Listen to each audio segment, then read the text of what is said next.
Hey everyone, welcome back to Quad Tech.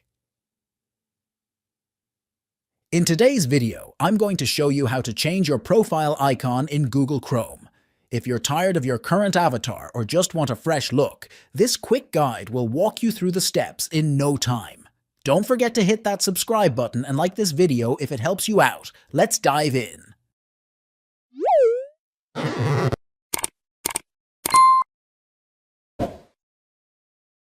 To change your avatar in Google Chrome, follow these steps. Launch the Chrome browser. Click on your profile icon in the top right corner. In the drop-down, click on Customize Profile.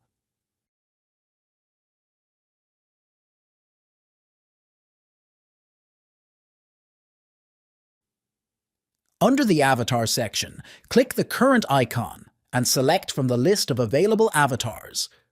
Once you've selected your new avatar, it should automatically save. Your avatar will now display whenever you open Chrome. And that's it! Changing your profile icon in Chrome is super easy. I hope this helped you give your Chrome profile a fresh new look. If it did, please consider liking the video and subscribing for more quick tech tips. Thanks for watching, and I'll see you in the next one.